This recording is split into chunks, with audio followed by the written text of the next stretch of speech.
ஆத்ம ஆனந்த வணக்கம். நம்ம இப்போ சித்தர்கள் 18ல் நம்ம இப்போ பார்க்க போகிற ஒரு அற்புதமான மூலிகை நீர்முள்ளி. இந்த நீர்முள்ளி பார்த்திங்கன்னா தமிழ்நாடு முழுக்க எல்லா இடங்களிலும் நீர்நிலைகள் இருக்கக்கூடிய எல்லா இடங்களையும் தமிழகம் முழுக்க வளரக்கூடியது. இந்த பூக்கள் பார்த்திங்கன்னா நீல கருஞ்சிவப்பு நிற மலர்களை உடையது.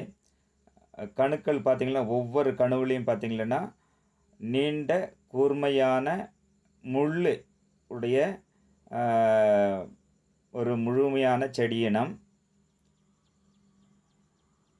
தமிழகமெங்கும் காணப்படக்கூடிய ஒரு அற்புதமான மூலிகை. ஆத்ம ஆனந்த வணக்கம். இந்த செடியோட முழு பகுதியும் வேர் பகுதியிலேருந்து இப்போ பார்க்குறீங்க நீங்கள் விதை பகுதி. இந்த இப்போ விதையை பிரிக்கிறேன். அதை பிரித்து இதை கையில் உரித்து காட்டுறேன் பாருங்கள். அதில் விதை பகுதி அரிசி மாதிரி இருக்குது பாருங்கள், பச்சையாக இருக்குது. அதனால் இதை அரிசி மாதிரி இருக்குது பார்க்குறீங்க. அதை பாருங்கள், பச்சையாக அரிசி மாதிரி இருக்குது, நீளமாக அரிசி மாதிரி இருக்குது. விதையை பாருங்கள், அதுக்குள்ளே இருக்கிறது ஒரு சின்ன பருப்பு அந்த பாதில் இருக்குது. இந்த முழுமையும் செடி வேர் பகுதி, தண்டு பகுதி, முழு சமூலம், விதை பகுதி முழுமையும் மருத்துவ குணமுடையது. இதனுடைய முழு பகுதியும் என்ன பண்ணும் அப்படின்னு சொன்னால் தாதுக்களை பலப்படுத்தக்கூடிய ஒரு அற்புதமான மூலிகை. நம்ம உடம்புகளை இருக்கக்கூடிய சப்த தாதுக்கள்னு சொல்லுவாங்க. இந்த சப்த தாதுக்களும் வலுப்பெற செய்யக்கூடிய ஒரு அற்புதமான மூலிகை. இந்த மூலிகை ஒரு சிறந்த இதனுடைய விதை பார்த்திங்கன்னா காம பெருக்கியாகவும் செயல்படும் ஒரு அற்புதமான நீர்முள்ளி விதை.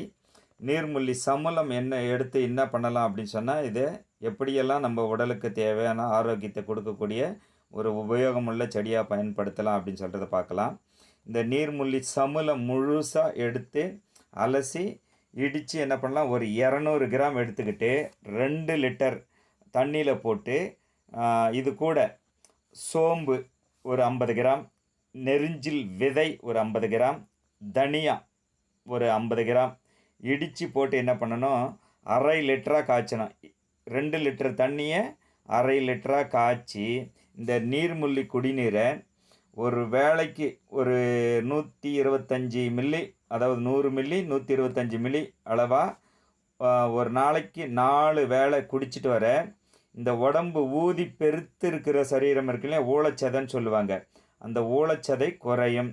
அப்புறமா வாத வீக்கம் குறையும். உடம்பு முழுக்க வாத வீக்கம், அது விரைவாதமாக இருந்தால் கூட இருக்கலாம். விதை வாத வீக்கம் குறையும். அப்புறமா அந்த கீழ்வாதம் அப்படின்னு சொல்லுவாங்க, ஒவ்வொரு கீழுக்கும் வலிக்குது, இந்த மூட்டுகளோட கீழ் வலி அப்படின்னு சொல்லுவாங்க. அந்த கீழ்வாதத்துக்கு ஒரு அற்புதமான குடிநீரை இதை பயன்படுத்தலாம்.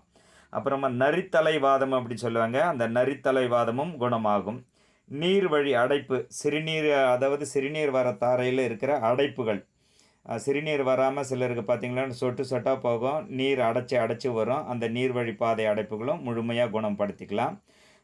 நீர் வழியில் வர புண்கள், அந்த சிறுநீர் தாரையில் இருக்கிற ஆண்களாக இருந்தாலும் சரி பெண்களாக இருந்தாலும் சிறுநீர் பாதையில் வர புண்களை குணப்படுத்தக்கூடிய ஒரு அற்புதமான குடிநீரை அதை பயன்படுத்திக்கலாம். உடம்பில் ஏற்படக்கூடிய சிறுநீர் புண் வழி புண் அடர்ச்சிக்கு ஒரு அற்புதமான குணம் தரக்கூடிய ஒரு சிறந்த மருந்து. அடுத்ததாக இதை 10-12 நாள் தொடர்ச்சியாக இதே போல் 4 வேளை குடிச்சிட்டு வர மகோதரம் தீரும். இந்த ஒரு அற்புதமான ஒரு சமூலம் முழுக்க எடுத்து வேர் பகுதியிலிருந்து முழு விதைப்பகுதி இலைப்பகுதி எல்லாம் இடித்து இந்த மாதிரி பண்ணலாம். அடுத்ததாக இதனுடைய வேரை மட்டும் வச்சு நம்ம ஒரு கொதி நீராக பயன்படுத்தலாம். எப்படின்னு சொன்னால் வேர் பகுதி மட்டும் இதில் பயன்படுத்த போகிறோம். ஒரு கைப்பிடி வேர் அப்படின்னு சொன்னால், இப்போ ஒரு 100 கிராம் வேர் எடுத்துக்கிட்டோம் அப்படின்னு சொன்னால் அதை விட 10 மடங்கு தண்ணீர், அதாவது 1 லிட்டர் தண்ணீர் வச்சுக்கலாம். 1 லிட்டர் தண்ணீரில் போட்டு ஊற வச்சிடணும். இது இந்த கொதி நீரில் போட்டு ஊற வச்சிடணும், கொதிக்க வச்சு. அதை என்ன பண்ணணும், மறுநாள் காலையில் தெளிவு நீராக எடுத்து 2 மணிக்கு ஒரு முறை 30 மில்லி குடிச்சிட்டு வந்த மாதிரி நீர்க்கோவை மகோதரம் தீரும். அதாவது சிறுநீர் மூலமா முழுக்க இந்த நீர்க்கோவையெல்லாம் வெளியேறி மகோதரம் தீரும். ஒரு அற்புதமான மூலிகை செடியினம் நீர்முள்ளி. நீர்முள்ளி விதையை மட்டும் பயன்படுத்தி என்ன பண்ணலாம் அப்படின்னு சொல்கிறத அடுத்த பகுதியில் பார்ப்போம். நீர்முள்ளி விதை ஒரு 40 கிராம் எடுத்துக்கிறோம். நெரிஞ்சில் விதை ஒரு 20 கிராம் எடுத்துக்கிறோம். வெள்ளரி விதை ஒரு 10 கிராம் எடுத்து சிதைச்சி 1 2 சிதைச்சி போடுறோம். முழுசாக அரைச்சி நைஸாக ஆக்காமல் 1 2 இடித்து போட்டு 1 லிட்டர் தண்ணீரில் போட்டு என்ன பண்ணுறோம், காய்ச்சி 200 மில்லியாக காய்ச்சணும். 1 லிட்டர் நீர் 200 மில்லியாக காய்ச்சி அந்த அளவுக்கு சுண்ட காய்ச்சி அது கூட என்ன பண்ணுறோம், பனங்கற்கண்டை சேர்த்து ஒரு வாரத்துக்கு காலை மாலை அப்படின்னு சொல்லி சாப்பிட்டுட்டு வந்தோம்னா துர்நீர் கழியும். துர்நீர் என்னமா, சிறுநீர் கழிக்கும்போது சிலருக்கு நாற்றம் எடுக்கும். அந்த அவங்களுக்கே தெரியும் அந்த சிறுநீர் நாற்றம் எடுக்கிறது. அந்த சிறுநீர் நாற்றம் எடுக்கிறது அந்த துர்நீரெல்லாம் முழுமையாக வெளியேற்றப்படும். அந்த நீர்முள்ளி விதை நெரிஞ்சில் விதை வெள்ளரி விதையை பயன்படுத்தி ஒரு குடிநீர் பண்ணி குடிச்சிட்டு வந்தோம்னா, அப்புறமா மேக நீர் வடியும், வெளியில் ஏறிடும். வாத நீர் வெளியேறும். உடல் காங்கை, உடல் என்ன பண்ண சொன்னோம், ரொம்ப காங்கை அனல் பறக்கிற மாதிரி இருக்கும். அந்த அனலெல்லாம் நீக்கி சப்த தாதுக்களும் வலுவடைய செய்யக்கூடிய ஒரு அற்புதமான மூலிகை இந்த நீர்முள்ளி மூலிகை. உடலை பலப்படுத்தும் ஒரு அற்புதமான மூலிகை. தாது பலம் உண்டாக்கும். தாது அப்படின்னு சொன்னால ஆணாக இருந்தாலும் பெண்களாக இருந்தாலும் அந்த நாத சக்தியும் பெண்களுக்கு ஆண்களுக்கு விந்து சக்தி அந்த பலம் உண்டாகும் அப்படின்னு ஒரு அற்புதமான தீர்வை தரக்கூடிய ஒரு ஆண் பெண்ணுக்கு ஒரு அற்புதமான பலனை கொடுக்கக்கூடிய ஒரு அற்புதமான மூலிகை. இதனுடைய விதையை மட்டும் வச்சு என்ன பண்ணலாம் அப்படின்னு சொல்லி பார்த்தாங்களன்னா, விதையை பொடிச்சிக்கலாம். விதையை பொடித்து ஒரு வேளைக்கு 1/2 கிராம் முதல் 1 கிராம் வரை பாலில் கலந்து சாப்பிட்டுட்டு வர மேகம் போகும், வயிற்றுப்போக்கு குணமடையும், நீர்க்கோவை போகும், இரைப்பு இருமல் தீரும், குருதி தூய்மடையும். இந்த விதையை பொடித்து இந்த 1/2 முதல் 1 கிராம் வரைக்கும் சாப்பிட்டுட்டு வந்தோம்னா ரத்தம் தூய்மை அடையும், குருதி தூய்மை அடையும்.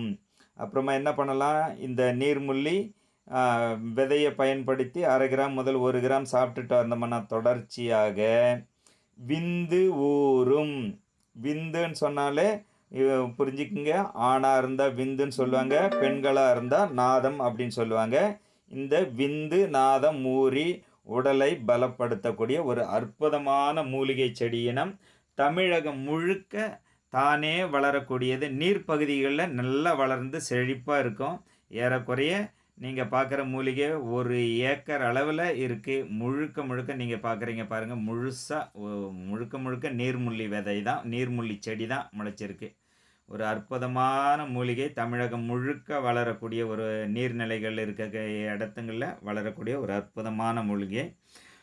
பறிக்கும்போது கொஞ்சம் எச்சரிக்கையாக பறிக்கணும். முட்கள் எல்லாம் இருக்கும். அதனால் கொஞ்சம் எச்சரிக்கையாக கையில் க்ளவுஸ் ஏதாவது போட்டுக்கிட்டு பிடுங்கி எடுத்து பயன்படுத்தலாம். நேரடியாக போய் பிடுங்க முடியாது. ஏன்னா முட்கள் பார்த்திங்கன்னா ஒரு 2 அங்குலம் 3 அங்குலம் இடைவெளியிலேயே முட்கள் கொத்து கொத்தாக இருக்கும். அந்த செடி முழுக்க முள் இருக்கும். கையை கொடுத்து பிடிக்க முடியாத அளவுக்கு முட்கள் இருக்கக்கூடிய ஒரு அற்புதமான மூலிகை. இந்த மூலிகையை பயன்படுத்தி உங்களுடைய மேலான கருத்துக்களை எங்களுக்கு தெரிவிங்க. நாங்கள் அதுக்கான பதில்களை உங்களுக்கு மேலும் மேலும் கொடுத்துக்கிட்டே இருப்போம். சித்தர்கள் 18 சேனலை சப்ஸ்கிரைப் பண்ணுங்கள், லைக் பண்ணுங்கள், ஷேர் பண்ணுங்கள். உங்கள் நண்பர்கள் கூட அதிகமாக பகிர்ந்துக்குங்க. இந்த மூலிகை பற்றின விஷயங்கள், மேலான விஷயங்கள் ஏதாவது தெரிஞ்சுக்கணுன்னு எங்களுக்கு தெரிவிங்க. நன்றி, வணக்கம்.